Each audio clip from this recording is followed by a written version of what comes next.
Hello. Welcome to another Story Times by the River with Ryan.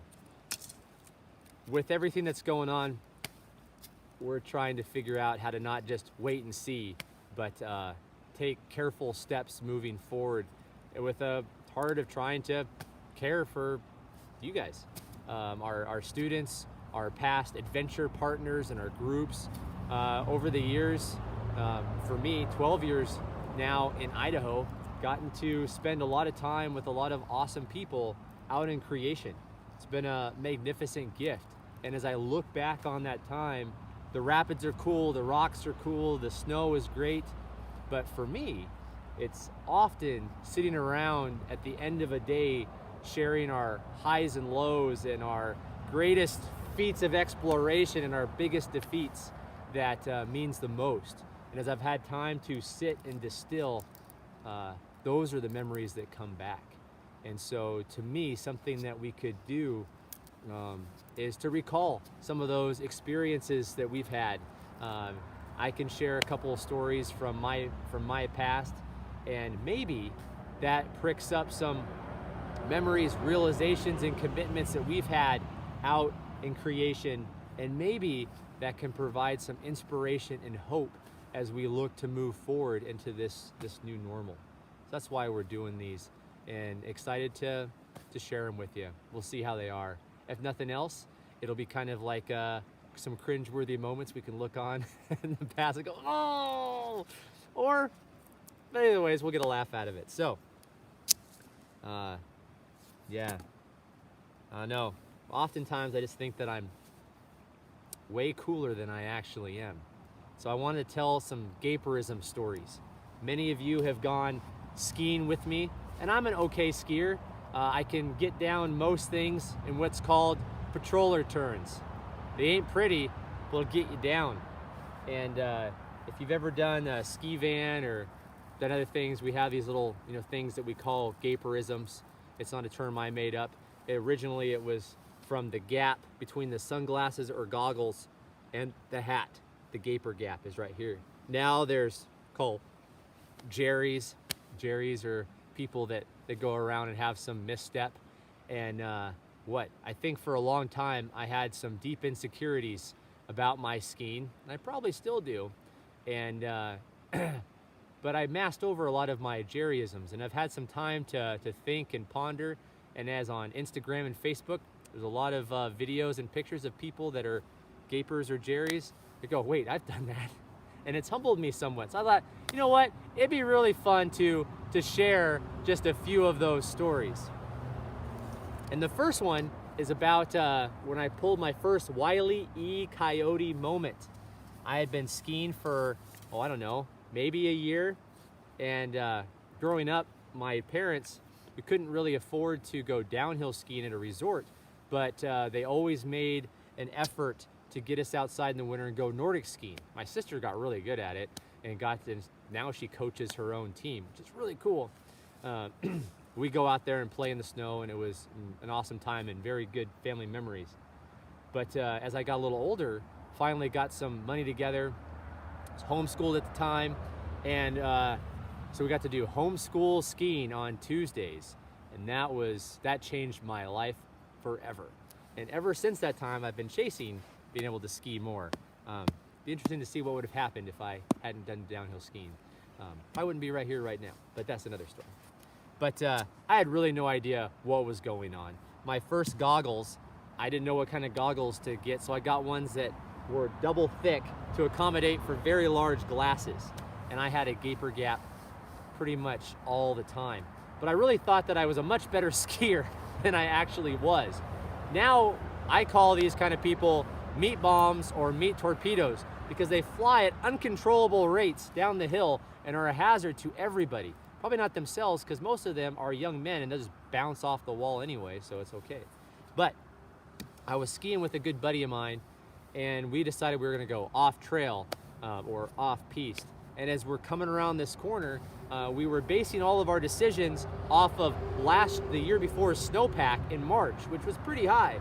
And this was early December, and the snow was pretty low.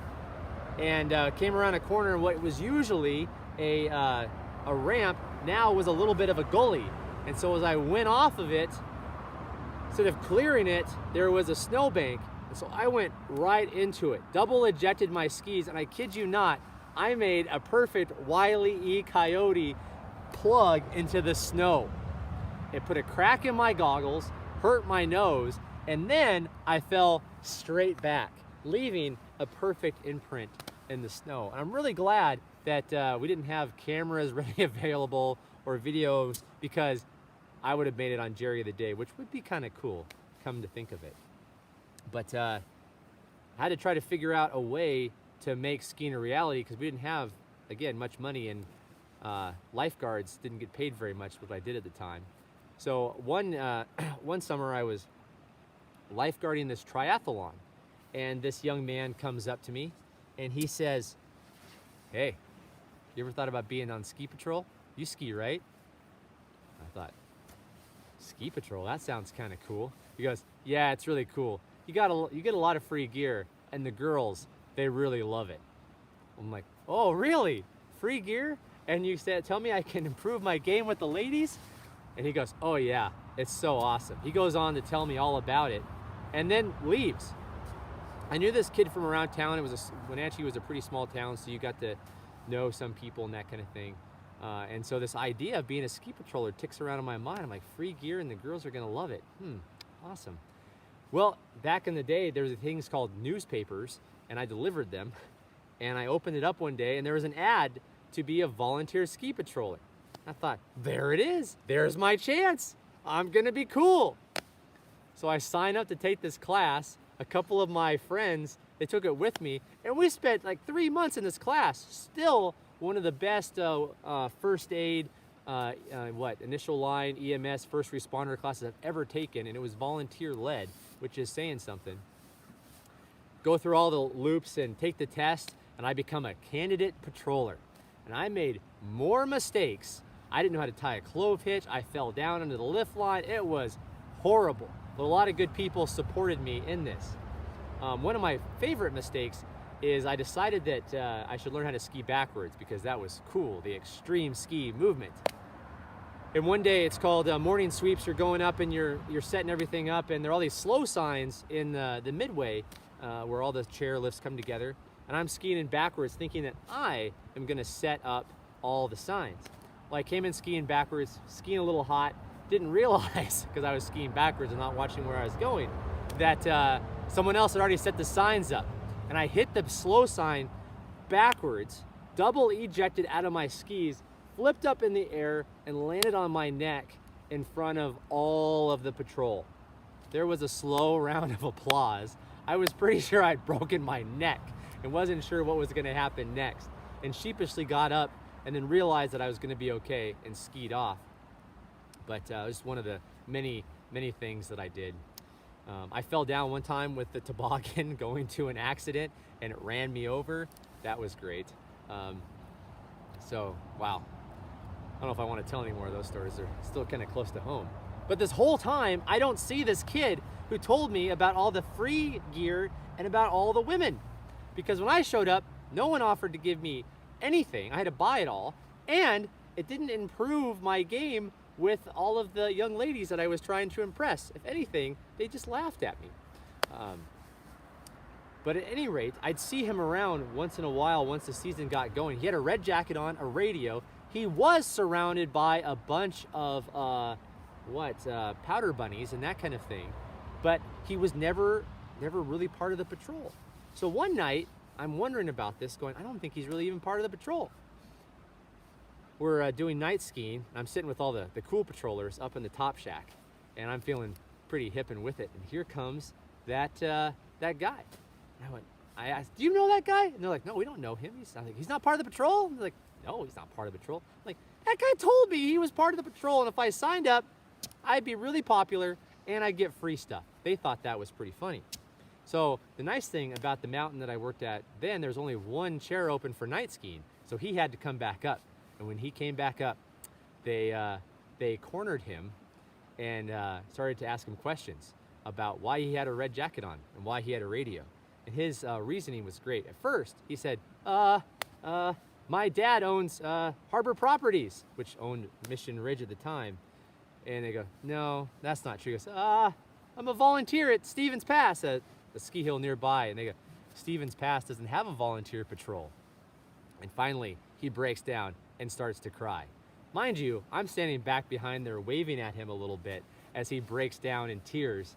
And so finally, he just begs for mercy. I'm sorry, this is horrible. I just wanted to be cool. So they told him that he couldn't do that anymore, and then to get rid of the radio. And he skied off with his tears freezing to his face. And I felt pretty darn cool. And we went back in the Top Shack. That was definitely a pretty awesome moment. But it's interesting, you know, as we look back in time and space and realize everything that's gone on. And oftentimes, especially these days, I'm convicted as I look back. It's easy to make fun of people and call them gapers and jerrys and that kind of stuff.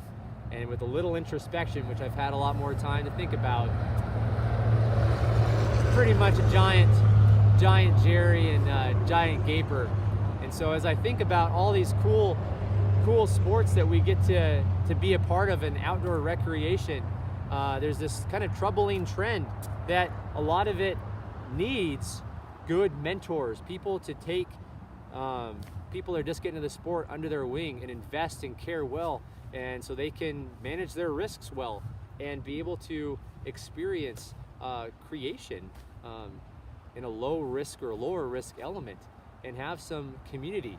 I'm afraid often that these wonderful places that to me should be places to relax and be oneself turn into proving grounds and places of judgment. And I'm convicted that oftentimes I have added to that sense. And so I've had some time to think and ponder, man, how cool has it been that I've had so many people in my life that have come alongside to be great mentors in these activities that I love.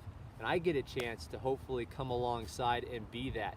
And so as an outdoor community, as guides and as people, man, how cool if we could share more stories of our jerryisms and our gaperisms everywhere, whether it be on the water, the rock, wherever, be able to celebrate learning and not condemn mistakes. May we all be open to learning and not be defensive.